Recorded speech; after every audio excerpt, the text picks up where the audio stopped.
Maya's hands trembled as she stared at the divorce papers on the marble kitchen counter. 6 years. 6 years of her life. And Jin-woo wanted her to sign away everything she'd built, everything she'd sacrificed, for absolutely nothing. "Sign it now, Maya. My lawyer is waiting."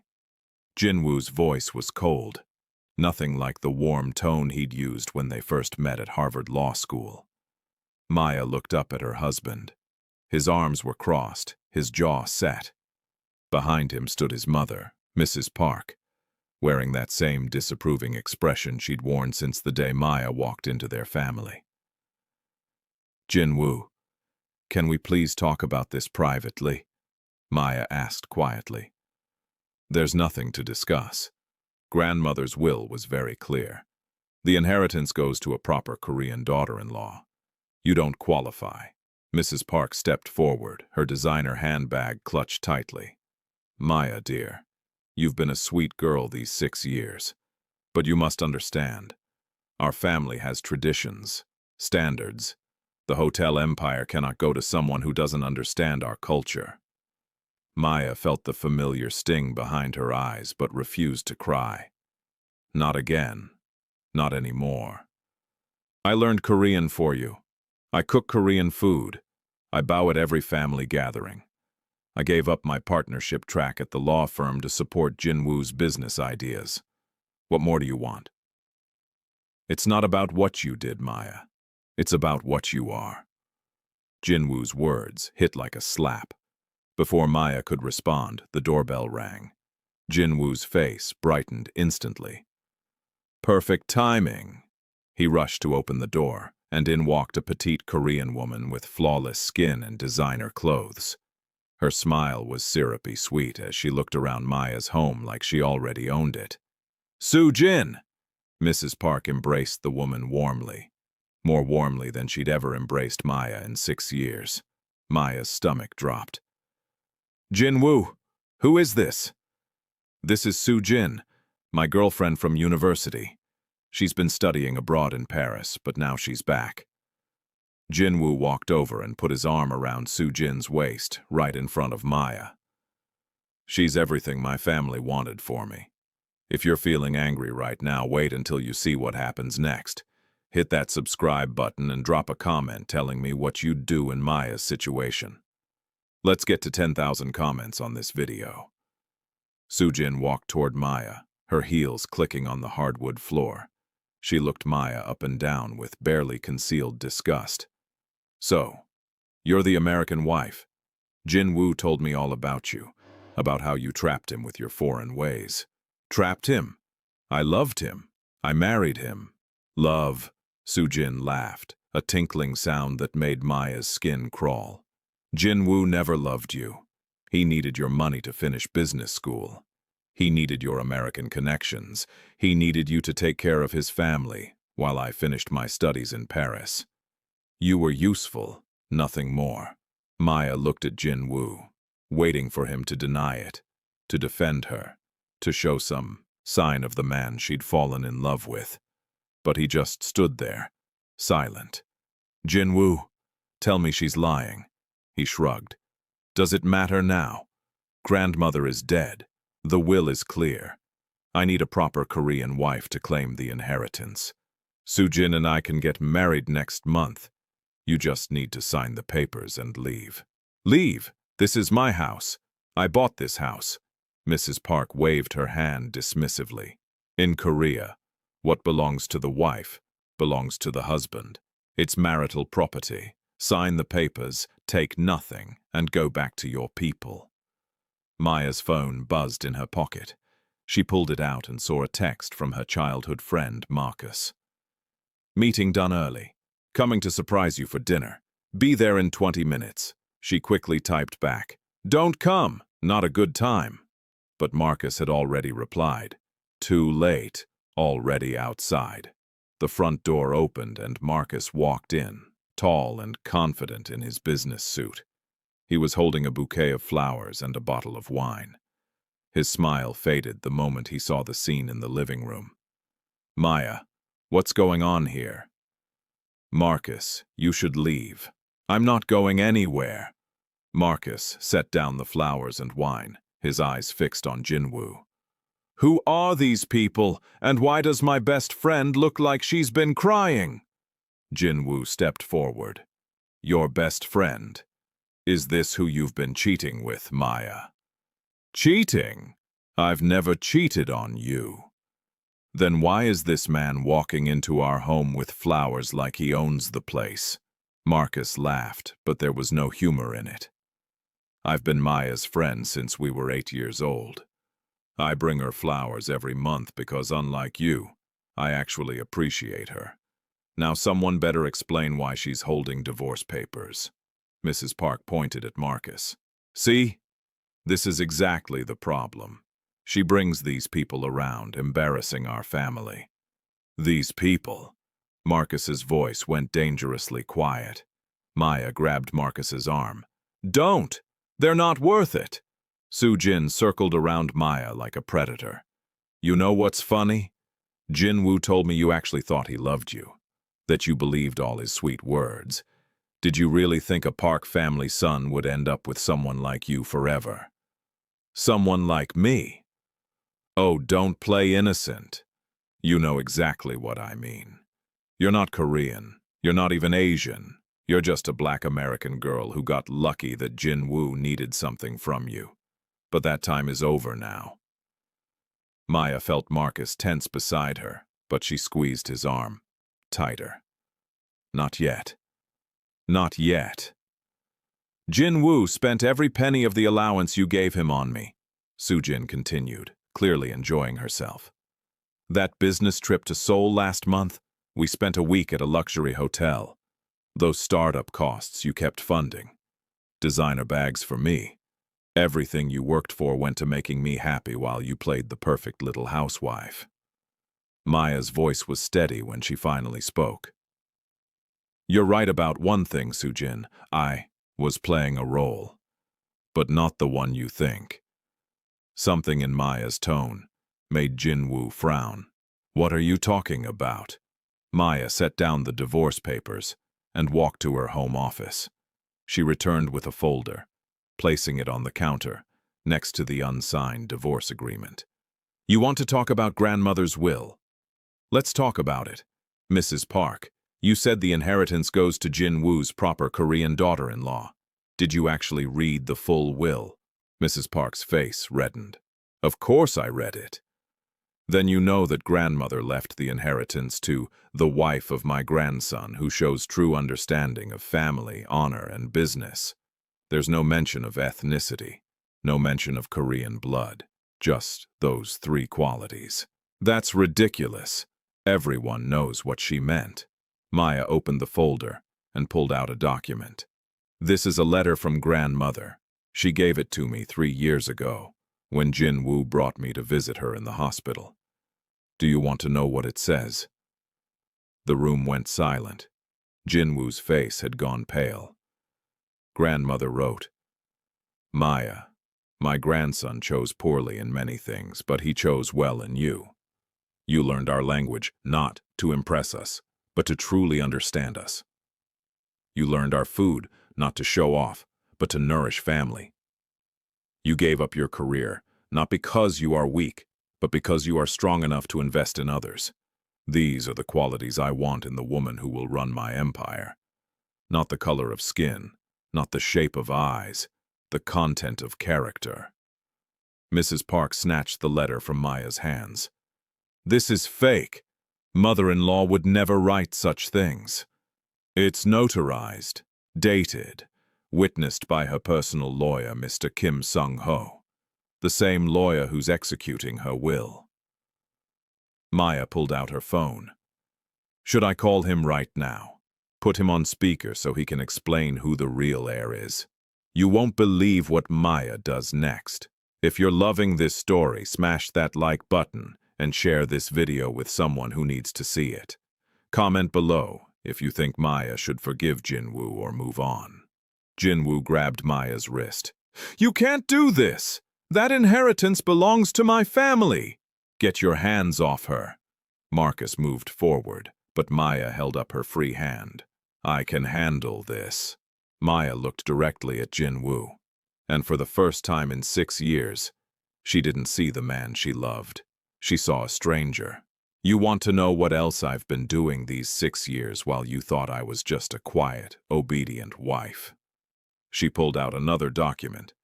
This is a forensic accounting report. Every dollar I gave you for your business ventures, every transfer to your account, every expense you claimed was for startup costs, all of it tracked, documented, and traced. Jin-woo's grip loosened. The luxury hotel stays with Soo-jin, the designer bags, the car you bought last year that you said was for business meetings, the apartment you're renting downtown that I'm not supposed to know about, all of it. $73,000, embezzled from our joint account over 3 years. That's not embezzlement. We're married. It's our money. Actually, it's my money, from my trust fund, from my deceased parents' estate. Money I deposited into our joint account because I trusted you. But there's a clause in our prenuptial agreement that you clearly didn't read carefully. Jin-woo's face went white. What clause? The fraud clause. Any money taken from the joint account under false pretenses reverts to the original contributor, plus penalties. You owe me not $73,000, Jin-woo. You owe me $219,000. Soo-jin's confident smile finally cracked. Jin-woo, what is she talking about? Mrs. Park stepped between them. This is nonsense. We'll fight this in court. We'll get the best lawyers. Please do. Maya's smile was cold. Because I am a lawyer. A very good one. And I've been building this case for 6 months, ever since I found the credit card statements you thought you'd hidden. Ever since I tracked your phone and found out about the apartment. Ever since I hired a private investigator who documented every lie. She pulled out a thick folder and let it drop on the counter with a heavy thud.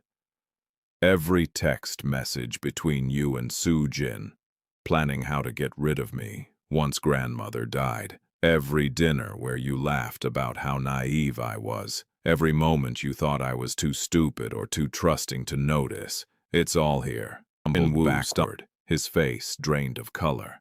Soo-jin grabbed his arm to steady him, but her own hands were shaking now. The confidence that had filled the room just minutes ago evaporated like steam.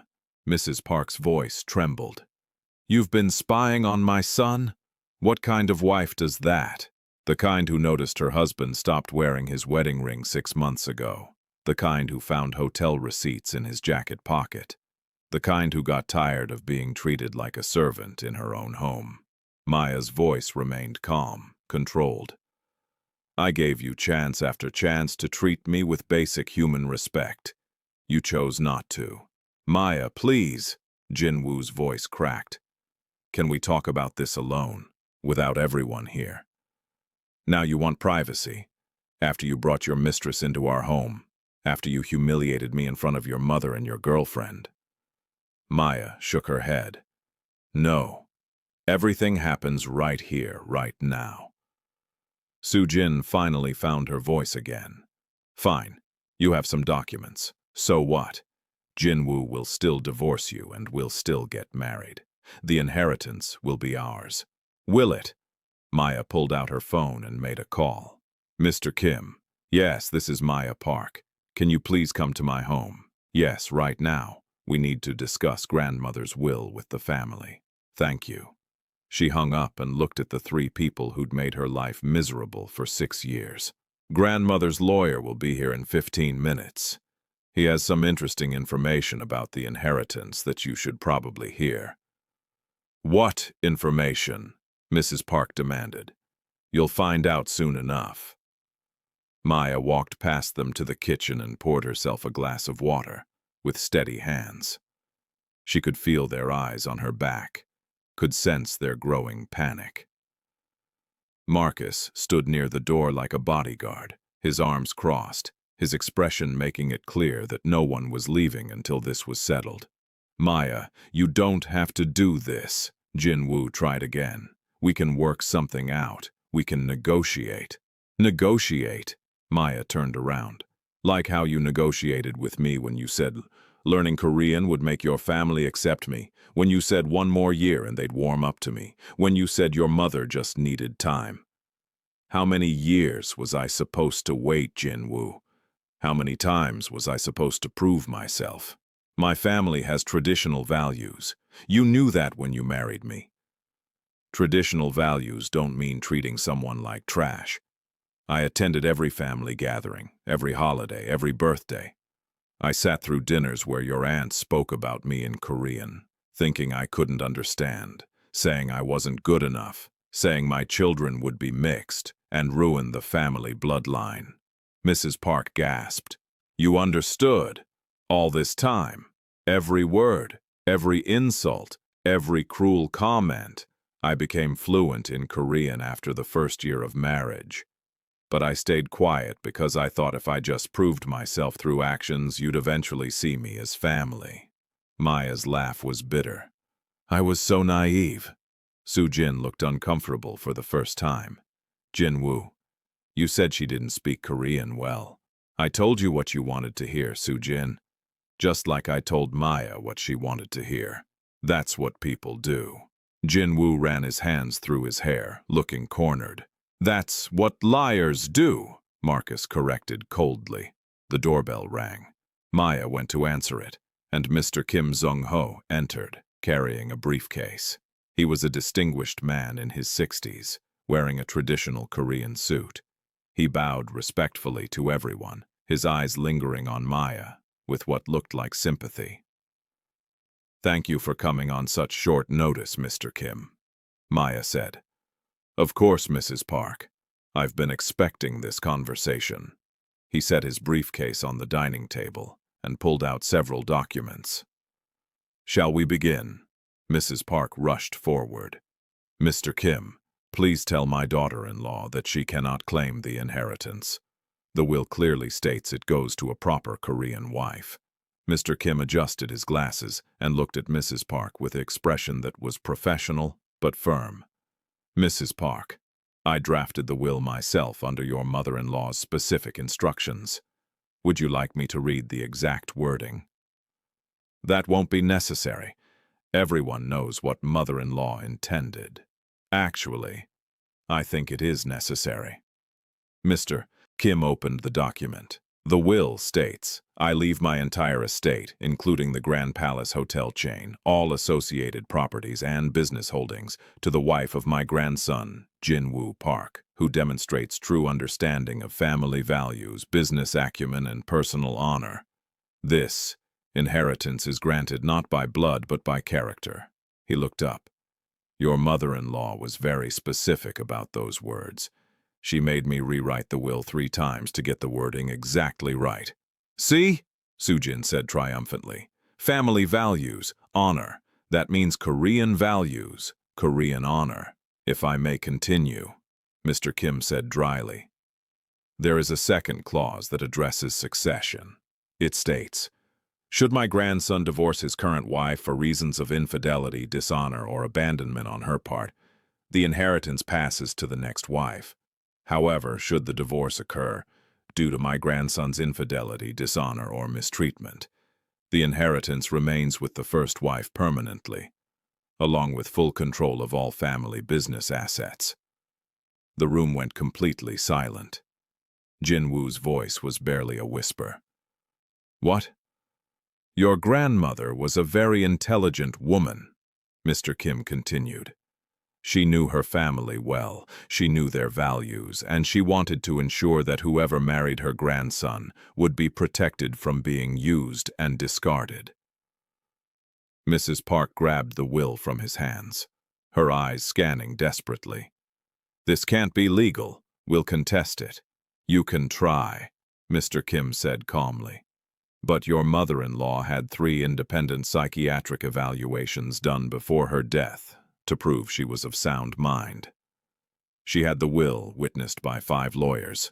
She recorded a video statement explaining her reasoning, and most importantly, she placed the inheritance in an irrevocable trust with Maya Park as the sole beneficiary. contingent on the marriage ending specifically due to Jin-woo's misconduct. She knew, Maya said softly. Grandmother knew Jin-woo would eventually show his true colors. She was testing him. Testing us both. Mr. Kim nodded. She told me that if her grandson truly loved you, he would treat you well and you would share the inheritance as partners. But if he revealed himself to be unworthy, she wanted you to have the resources to build a life without him. She said you reminded her of herself when she was young, marrying into a family that didn't initially accept her. This is getting intense. Drop a comment right now telling me if you think Jin-woo deserves a second chance or if Maya should take everything. And hit that subscribe button because part 2 is about to get even crazier. Tears welled up in Maya's eyes, but she blinked them back. She wouldn't cry in front of these people. Not anymore. So what does this mean exactly? Marcus asked. Mr. Kim looked at Maya.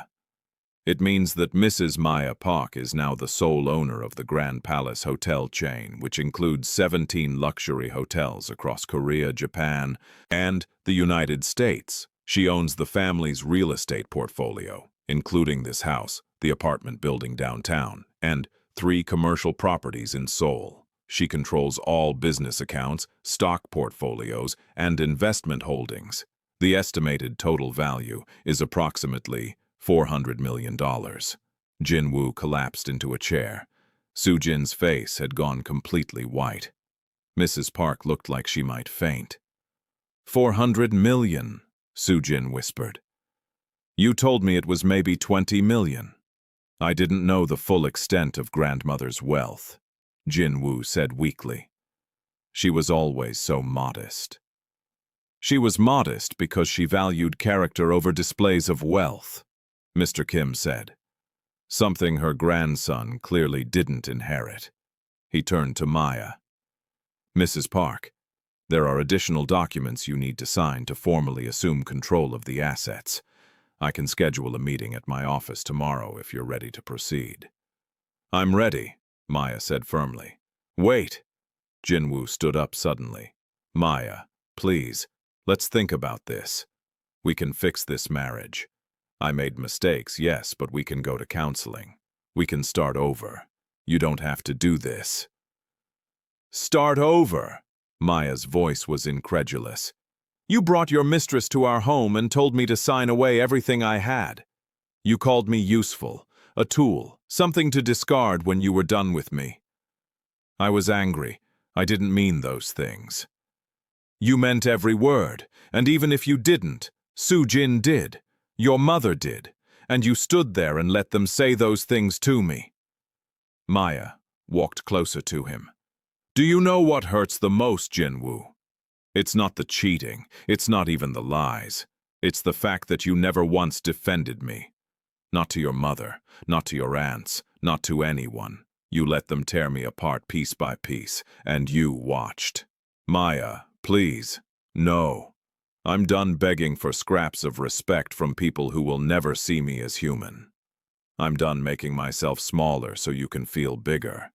I'm done pretending that your cruelty is somehow my fault. She picked up the pen and signed the divorce papers with a flourish. There, you're free. Free to marry Soo-jin. Free to live your life however you want. But the inheritance is mine. The house is mine. The cars, the bank accounts, everything I brought into this marriage is mine. And according to Mr. Kim, I also get the ancestral assets because you violated the terms of grandmother's trust. She handed the signed papers to Jin-woo. You wanted me to leave with nothing. Congratulations. Now you're the one leaving with nothing. Soo-jin grabbed Jin-woo's arm. Tell her you'll fight this. Tell her we'll take her to court. With what money? Maya asked. Jin-woo hasn't held a real job in 3 years. His startup failed twice. Every dollar he spent was mine. Every opportunity he had was through my connections. And now he owes me $219,000 in penalties for embezzlement. She looked at Soo-jin. I hope you really love him, because you're about to find out what he's like when he has nothing to offer you. Mrs. Park finally found her voice. You cannot do this to my son. We are family. Family? Maya's laugh was sharp. You treated the housekeeper with more warmth than you ever showed me. You invited Soo-jin into my home and embraced her like a daughter while I stood there watching. You told me to go back to my people. Well, here's what I'm going to do. I'm taking my inheritance, my dignity, and my future, and I'm walking away from all of you. The shame this will bring on our family will be nothing compared to the shame you brought on yourselves. Maya turned to Mr. Kim. I want security to escort them out of my house. All of them. And I want the locks changed tonight. I'll make the calls, Mr. Kim said, already pulling out his phone. Jin-woo stood up, his face desperate. Maya, you can't throw me out. I have nowhere to go. You have Soo-jin's apartment, the one I've been paying rent on for the past year without knowing it. I'm sure she has room for you. Maya walked to the door and opened it. Get out, all of you. I won't leave my family home, Mrs. Park declared. This was never your family home. It's my home. I bought it with my inheritance from my parents. And if you're not out of here in the next 5 minutes, I'm calling the police and having you removed for trespassing. Marcus stepped forward. You heard her. Time to go. Security arrived within minutes. Professional, efficient, and completely unsympathetic to Jin-woo's protests. They escorted him, his mother, and Soo-jin out of the house, while Maya watched from the doorway, her spine straight and her head held high. As the door closed behind them, Maya's legs finally gave out. Marcus caught her before she hit the floor, guiding her to the couch. The tears she'd been holding back for hours, maybe years, finally broke free. I did it, she sobbed into Marcus's shoulder. I actually did it. You were amazing, Marcus said softly, holding her as she cried. Absolutely amazing. Mr. Kim packed up his briefcase quietly, giving them a moment of privacy. When Maya finally composed herself, he sat down across from her with a gentle smile. Your grandmother-in-law would be very proud of you, he said. She told me once that she chose you not despite your differences, but because of them. She said you had strength that her family had forgotten. Strength to stand up for yourself. Strength to demand better. I should have done it sooner. Maya wiped her eyes. I wasted 6 years. You didn't waste them. You learned. You prepared. You built a case so strong that they can't touch you. That takes time and patience. Mr. Kim handed her a folder. These are the keys to your grandmother's office at the Grand Palace Hotel headquarters. She wanted you to have her personal files, her business, journals, everything she learned in 40 years of running the empire. She was training you, even if you didn't know it. Maya opened the folder and found dozens of letters, all addressed to her, all dated from different points over the past 3 years. She wrote to me. Every month. She wanted you to have guidance for when you finally took over. She knew this day would come. Mr. Kim stood. I'll come by tomorrow morning to finalize the paperwork. But tonight, rest. You've earned it. After he left, Maya sat in silence, holding the letters. Marcus made tea in the kitchen, the familiar sounds comforting in the chaos of the evening. You don't have to stay, Maya said when he returned with 2 cups. I know you have that early meeting tomorrow. I canceled it. Marcus handed her the tea and sat beside her. Maya, I need to tell you something. Something I should have told you 6 years ago before you married that fool. Marcus, no, let me say this. Please. He took a deep breath. I've been in love with you since we were 16 years old. Since the day you stood up to those bullies who were harassing that kid in our math class. Since the day you told me that being smart wasn't something to hide or apologize for. Since the day you got into Harvard Law and cried happy tears because you were making your parents proud. Maya's heart clenched. Why didn't you ever say anything? Because you loved Jin-woo. And I thought maybe I'm wrong. Maybe he's the right person for you. Maybe he'll treat you the way you deserve. So I stayed quiet. I stayed your friend. I brought you flowers once a month to remind you that someone in this world thinks you're extraordinary. But Maya, watching him hurt you these past 6 years has been torture.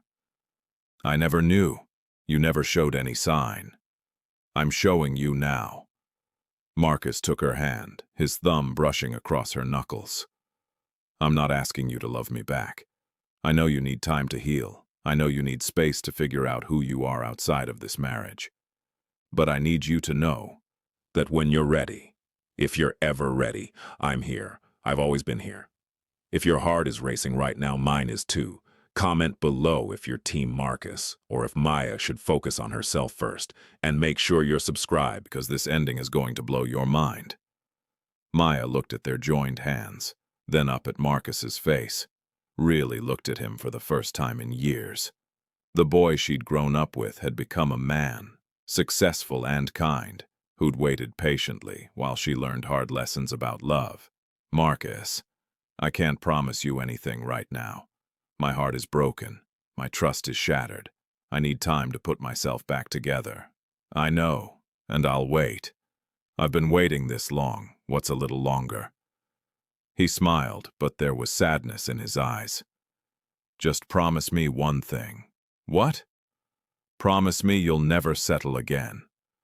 Promise me you'll never make yourself smaller for someone else's comfort. Promise me you'll be the Maya I've always known you are. Brilliant and fierce and unapologetically yourself. I promise. Maya squeezed his hand. And Marcus, thank you for everything, for being here tonight, for being my friend all these years, for seeing me when I forgot how to see myself. They sat together in comfortable silence, drinking tea as the night deepened outside. Maya opened the first letter from grandmother, and Marcus read over her shoulder. My dear Maya, the letter began in elegant Korean script.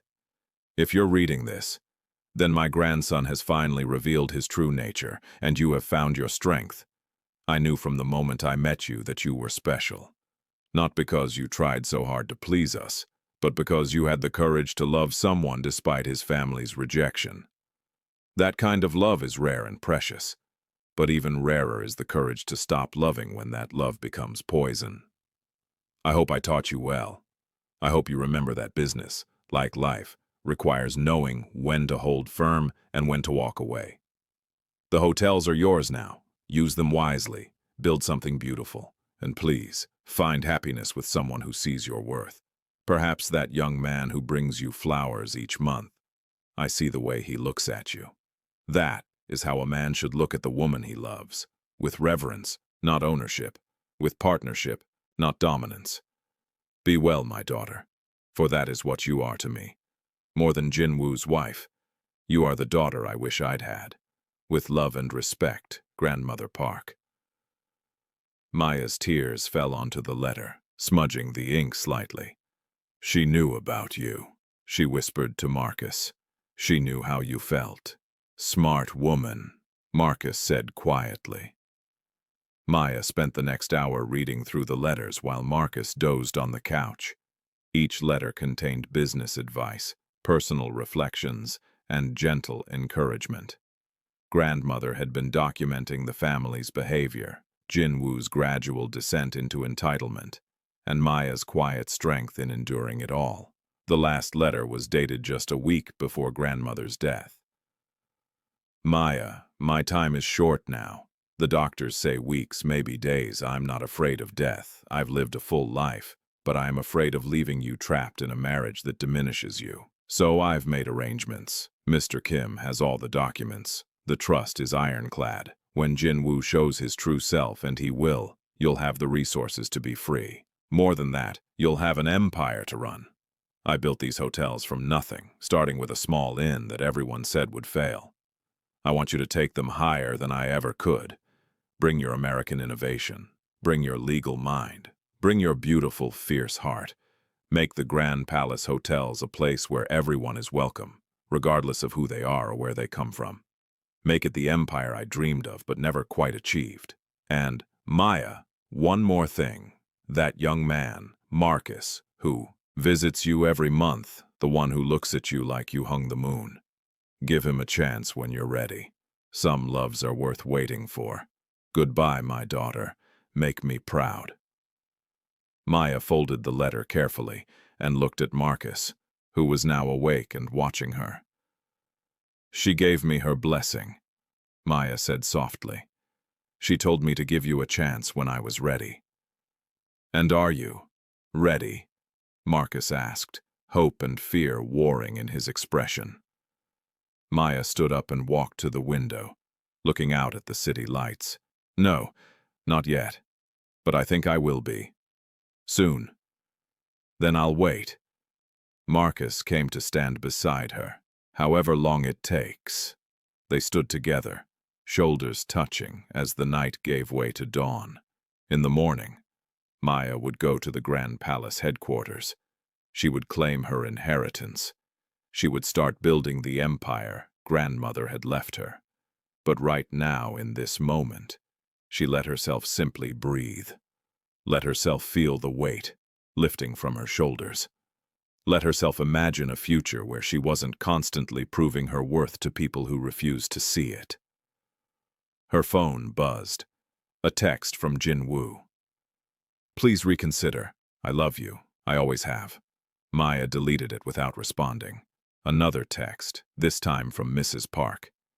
You are destroying our family. This is unforgivable.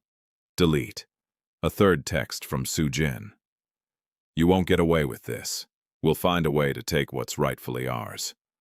Maya smiled grimly and blocked all 3 numbers. Then she opened her contacts and scrolled to a name she hadn't called in months. Her best friend from law school, Jennifer, who now ran a prestigious firm in New York. Jen? It's Maya. I know it's early, but I need your help. I'm about to become CEO of a $400 million hotel empire, and I need the best legal team you've got to make sure my ex-husband and his family can't touch it. Can you recommend someone? Better yet, can you fly out here? I'm going to need someone I trust. Great, I'll send you the details. And Jen? Thank you for not saying I told you so when I married him, for being patient with me, for being my friend even when I disappeared into that marriage. I'm back now. The real me is back. She hung up and turned to Marcus. I'm going to need a business consultant, someone who understands international hospitality markets, someone I can trust. Know anyone? Marcus's consulting firm specialized in exactly that. His smile was slow and warm. I might know someone, but he's expensive. Good thing I just inherited $400 million. Maya laughed, and it felt good. Natural. Free. Maya, can I ask you something? What made you finally wake up? What was the moment you decided enough was enough? Maya thought about it. It wasn't one moment. It was 1,000 tiny moments. Every time I compromised myself and got nothing in return. Every time I made myself smaller and still wasn't small enough. Every time I proved myself and still wasn't enough. It accumulated, like water wearing down stone. And then last month, I found your birthday card, the one you gave me 3 years ago. The one with the quote, "You are enough. You have always been enough. Anyone who makes you feel otherwise is the one who's lacking." Maya smiled at the memory. I'd hidden it in a drawer because Jin-woo saw it and got jealous. But I found it again when I was packing away my jewelry designs. And I realized I've spent 6 years trying to be enough for people who will never see me as anything but lacking. But you've seen me as enough this whole time, even when I couldn't see it myself. You are more than enough, Maya. You're extraordinary. I'm starting to believe that. She looked at her reflection in the window. It's going to take time. Healing always does. But I think I'm finally ready to start. Marcus checked his watch. It's almost 6 a.m. When's your meeting with Mr. Kim? 9 o'clock, at the Grand Palace headquarters downtown. Maya stretched, feeling exhaustion finally catching up with her. I should probably shower and change.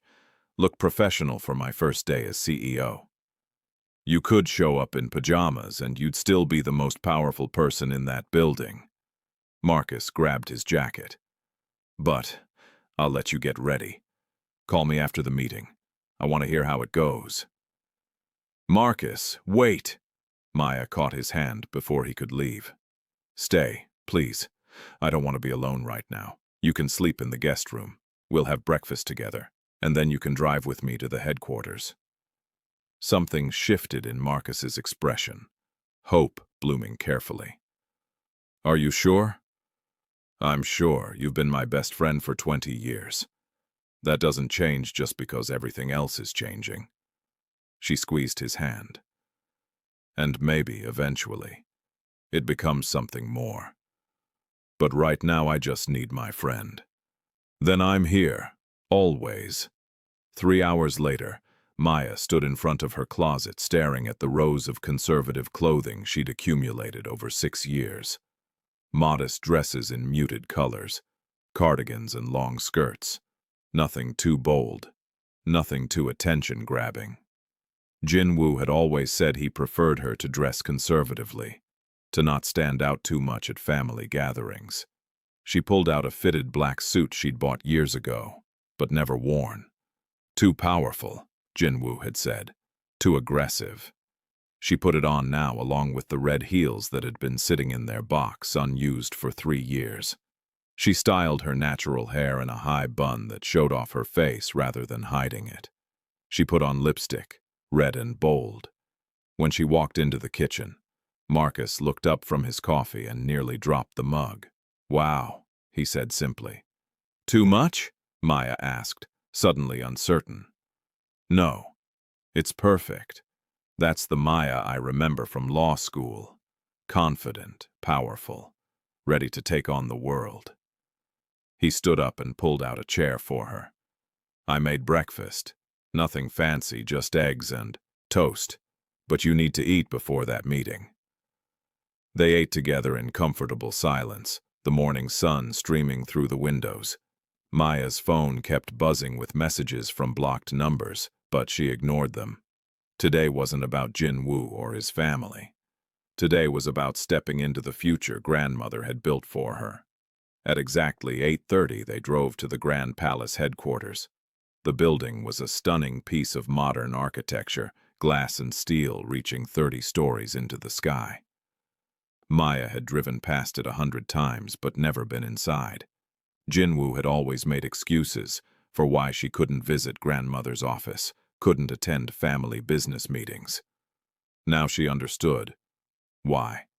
He'd been afraid she'd connect with grandmother, afraid they'd form an alliance, afraid Maya would discover her own worth. The lobby was impressive, all marble floors and soaring ceilings. A receptionist looked up as they entered, her professional smile faltering slightly when she saw Maya. Can I help you? She asked in Korean. I'm Maya Park. I have a meeting with Mr. Kim Sung-ho. The receptionist's eyes widened. Mrs. Park, of course. Mr. Kim is expecting you. 33rd floor executive suite. I'll call up and let him know you've arrived. The elevator ride felt endless. Marcus stood beside her, solid and reassuring. You've got this, he whispered as the numbers climbed. The doors opened to reveal an elegant reception area. Mr. Kim was waiting, along with a woman in her 50s wearing a sharp business suit. Mrs. Park, good morning. This is Secretary Choi, your grandmother's personal assistant for the past 20 years. She'll be helping you transition into your new role. Mr. Kim gestured toward a large office at the end of the hall. Shall we? Grandmother's office took Maya's breath away. Floor-to-ceiling windows overlooked the city. The desk was a beautiful piece of dark wood, polished to a shine. But what caught Maya's attention was the wall of photographs. Grandmother with world leaders, with celebrities, with her staff.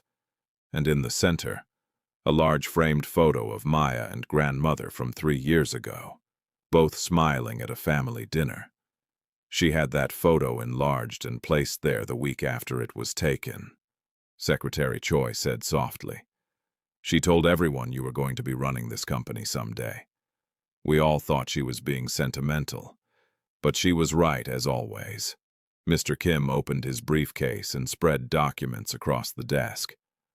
These require your signature to officially transfer all assets into your name. The hotel properties, the investment accounts, the stock portfolios, everything. Maya sat down in grandmother's chair, Marcus standing supportively behind her. She picked up the pen, and for just a moment she hesitated. This was real. This was happening. She was about to become responsible for an empire, for thousands of employees, for a legacy that spanned decades. Then she thought of grandmother's letters, of the faith this woman had placed in her, of the years Maya had spent making herself small, and the life she could build if she finally allowed herself to be big. She signed her name with firm, confident strokes. "Congratulations, Mrs. Park," Mr. Kim said warmly. "You are now the CEO and majority shareholder of Grand Palace Hotels International." Secretary Choi pulled out another folder.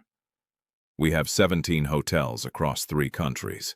The flagship property here in Seoul, 6 in Japan, 8 in the United States, and 2 under development in Singapore. You have a board meeting scheduled for next week to introduce yourself formally. But first, we need to address the situation with Mr. Jin-woo Park." "What situation?" Maya asked. "He's been listed as a director on several subsidiary companies, a courtesy title your grandmother gave him, but it comes with certain access privileges to company information. Those need to be revoked immediately." Secretary Choi pulled up a tablet showing company organizational charts. "He's also been receiving a monthly consultant fee of $20,000 for the past 2 years. Maya's jaw dropped. $20,000 for what? Officially for business development advice. Unofficially, your grandmother was paying him to stay away from company operations. She didn't trust him, but wanted to keep him placated until you were ready to take over. Revoke everything. Today. All access, all privileges, all payments. He's no longer connected to this company in any way." "Done." Secretary Choi made notes on her tablet. "There's also the matter of housing. Mr. Jin-woo Park has been living in a company-owned apartment downtown. The lease is in the company's name. Terminate the lease. Give him 30 days to vacate. Your grandmother also set up trust funds for any potential great-grandchildren. Given the circumstances, leave those intact," Maya decided. "If Jin-woo ever has children, they shouldn't suffer because of their father's mistakes. But make sure the funds are restricted. Education and health expenses only. Nothing Jin-woo can access directly." Mr. Kim nodded approvingly. Wise decision. Compassionate but protected. They spent the next 2 hours going through paperwork, financial statements, and operational reports. The Grand Palace hotels were thriving, thanks to grandmother's excellent management and Secretary Choi's efficiency. But there was room for growth, for innovation, for the kind of vision Maya had been dreaming about for years. "I want to schedule meetings with each hotel manager," Maya said. "I want to understand every property, every market, every opportunity, and I want to implement new policies across all our hotels." "What kind of policies?" Secretary Choi asked, fingers poised over her tablet. "Diversity initiatives. Make sure our hiring practices are inclusive. Make sure our marketing shows that everyone is welcome at Grand Palace. Hotels, regardless of race, background, or culture. And I want to start a scholarship program for hospitality students from underrepresented communities." Secretary Choi smiled for the first time. "Your grandmother would love that. She always said hotels should be places where the world comes together, not where some people feel excluded." "Then let's make that vision real." Maya stood and walked to the window, looking out over the city that had rejected her for so long. "I also want to implement better benefits for hourly workers. Health insurance, childcare support, education assistance. Our success depends on every single employee, from the housekeepers to the managers. They should share in that success. Marcus, who'd been quietly observing, spoke up. That's going to be expensive, but it's also going to make you the most attractive employer in the hospitality industry. You'll attract top talent. Exactly. Maya turned back to the room. We're not just running hotels, we're building something better, something that proves business can be profitable and principled at the same time. A knock on the door interrupted them. A young man in a security uniform entered, looking uncomfortable. Mrs. Park, I'm sorry to interrupt, but there's a situation in the lobby. Mr. Jin-woo Park is here demanding to see you. He's refusing to leave. Maya exchanged glances with Marcus. Of course he is. She turned to the security guard. Tell him I'll meet him in the lobby, but have security standing by. Maya, you don't have to do this, Marcus said. You could have him escorted out. No. He deserves to hear it from me one more time, face to face. Then it's done forever. This is the moment we've been waiting for. If you're still watching, drop a comment telling me what you think Maya should say to Jin-woo, and hit that like button if you're proud of how far she's come. We're almost at the end, and you won't want to miss this final confrontation. The elevator ride down felt different than the ride up. Maya was no longer the uncertain woman who'd arrived this morning. She was the CEO of a $400 million empire. She was grandmother's chosen heir. She was enough, exactly as she was.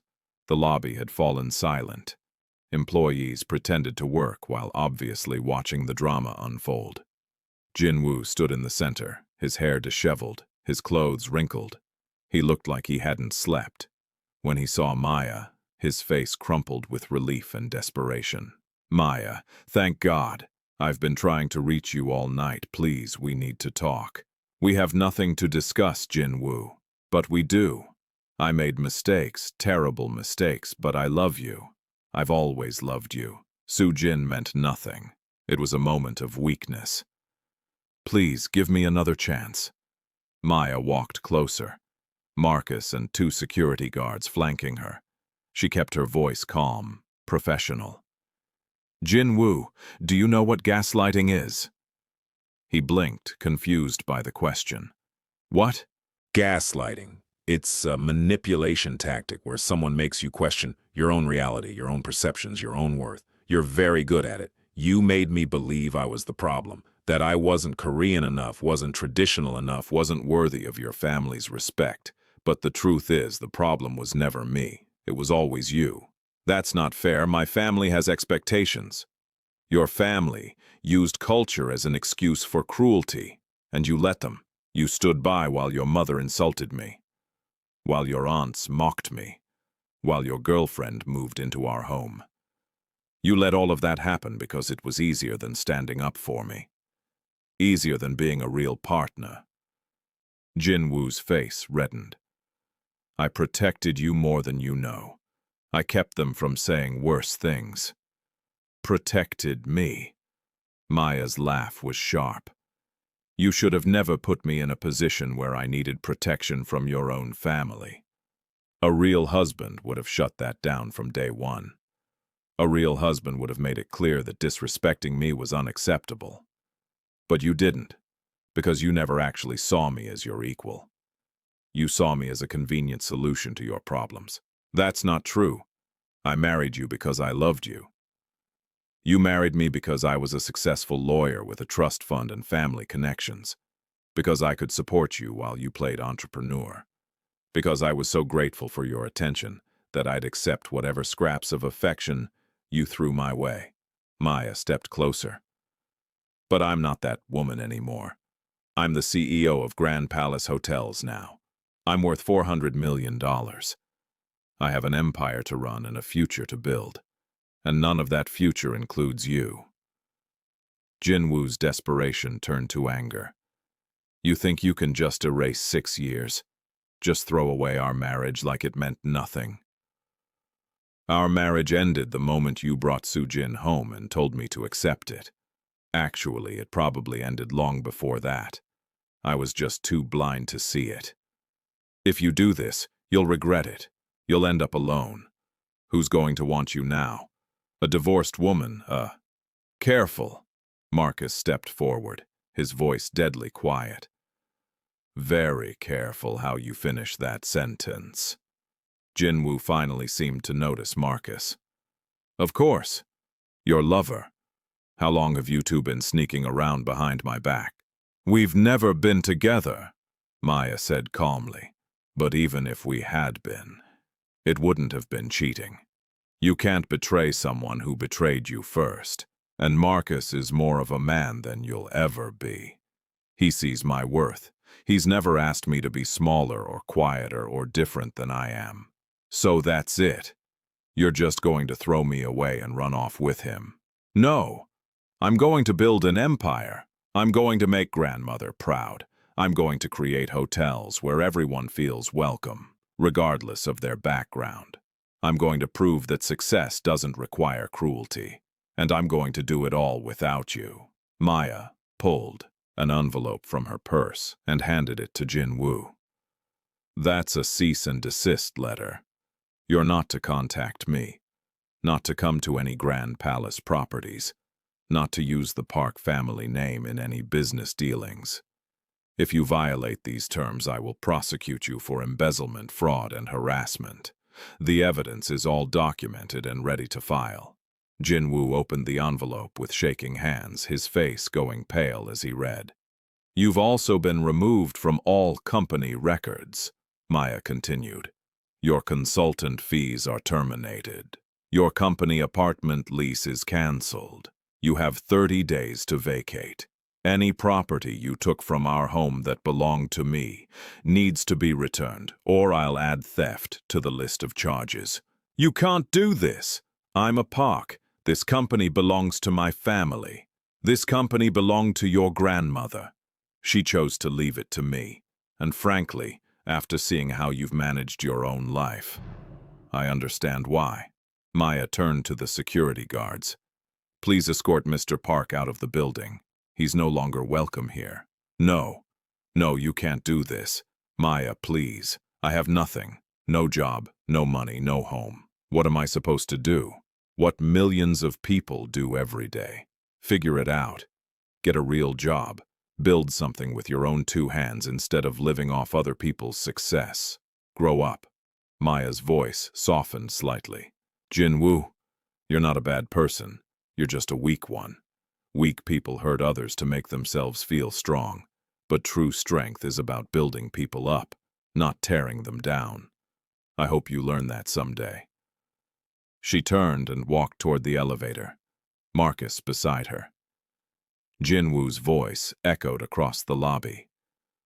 You'll fail. Without me, without my family's support, you'll fail. Maya pressed the elevator button and looked back one last time. I've been succeeding without your support for 6 years. I just didn't realize it until now. The elevator doors closed on Jin-woo's devastated face. As they rode back up, Marcus let out a long breath. That was incredibly satisfying to watch. It needed to be done. Clean breaks heal faster. Maya leaned against the elevator wall, suddenly exhausted. Is it wrong that I feel relieved? Shouldn't I feel sad? We were married for 6 years. You're allowed to feel however you feel. Relief is okay. So is sadness. So is anger. So is joy. All of it is valid. The doors opened to reveal Secretary Choi, waiting with a concerned expression. Mrs. Park, the board members heard about the confrontation. They're requesting an immediate meeting. They want to discuss the transition of power and your plans for the company. Maya straightened her shoulders. Tell them I'll be there in 5 minutes. Time to meet my board. Maya, Marcus caught her hand. You don't have to prove yourself to them today. You could take time to prepare. I've been preparing my whole life for this. She smiled, and it was genuine.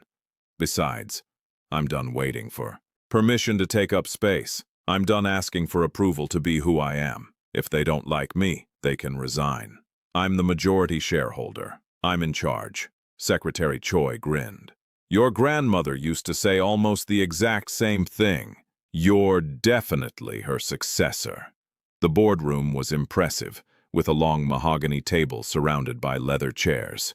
15 board members sat waiting, most of them men in expensive suits, their expressions ranging from curious to skeptical. Maya recognized a few faces from family gatherings, people who'd smiled politely while making it clear she didn't belong. She walked to the head of the table and stood there, not sitting. Power move, just like grandmother had taught in her letters. Good morning. I'm Maya Park, your new CEO. I know this transition is unexpected for some of you. Some of you probably thought Jin-woo Park would inherit this company. He won't. His grandmother didn't trust him with her legacy, and after reviewing the past few years of company records, I understand why. She pulled out a report and slid it across the table. This is an analysis of every decision Jin-woo influenced during his time as a consultant. Every project he touched either failed or underperformed. He cost this company approximately $8 million through poor judgment, nepotistic hiring, and deals made to benefit his friends rather than the company. One of the board members, an older man named Mr. Huang, cleared his throat. Mrs. Park, with all due respect, some of us question whether you have the experience necessary to run an international hotel empire. You're right to question that, Maya said calmly. I've never been a CEO before, but I am a Harvard-educated lawyer with specialization in corporate law and international business. I spent 6 years studying this company from the outside, learning its strengths and weaknesses. And I have my grandmother's guidance through her letters and journals. She paused.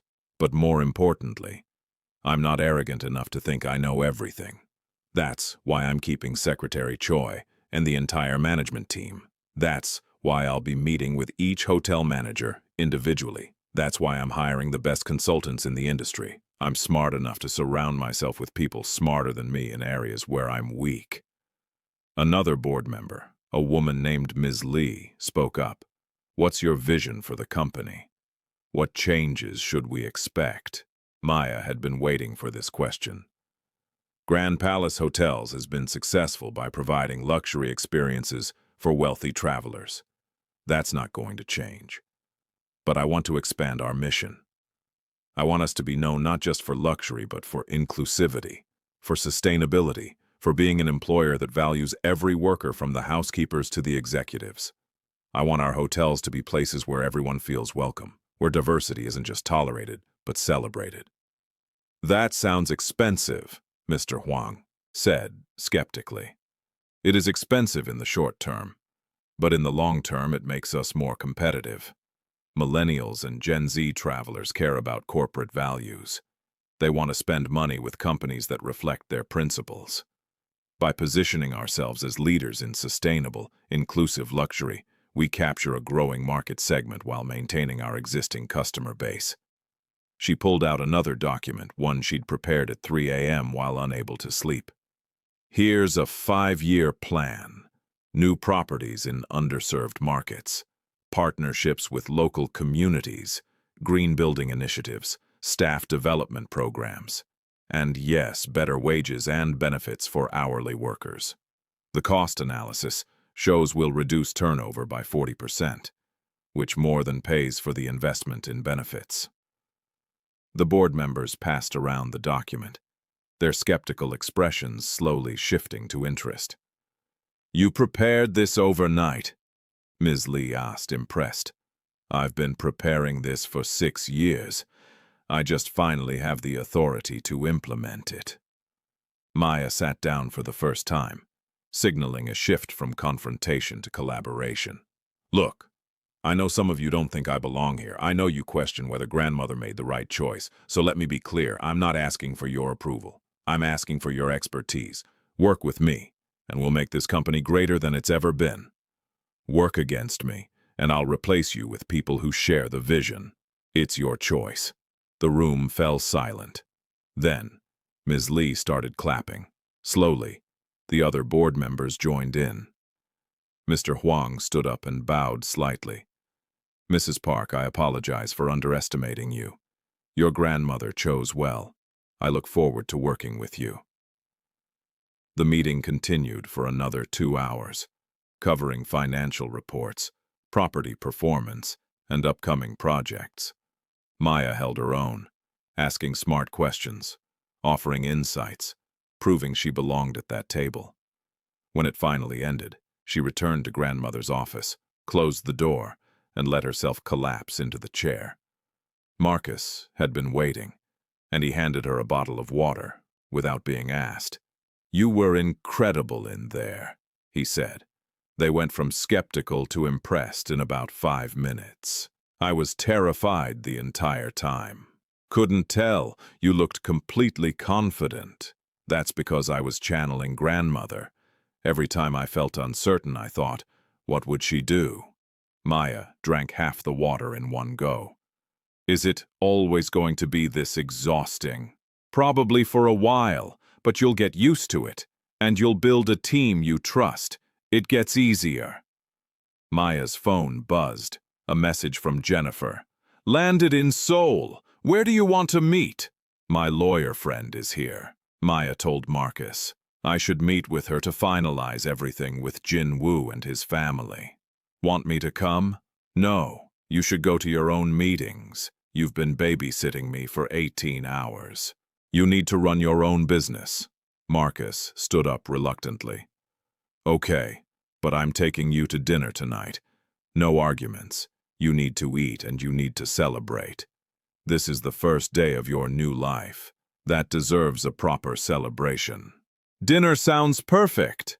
Maya walked him to the elevator, and just before the doors closed, she called out, "Marcus, thank you for everything. I mean it." His smile was warm and genuine. "Anytime, that's what best friends do." As the elevator doors closed, Secretary Choi appeared at Maya's elbow. "Mrs. Park, your grandmother left one more thing for you. I've been instructed to give it to you at the end of your first day." She handed Maya a small velvet box. Inside was a beautiful jade bracelet, delicate and clearly very old. "This belonged to your grandmother's grandmother," Secretary Choi explained. "It's been passed down through generations to the women who lead this family. She wanted you to have it." Maya slipped the bracelet on her wrist, feeling the weight of history and expectation and love. She really did think of me as family.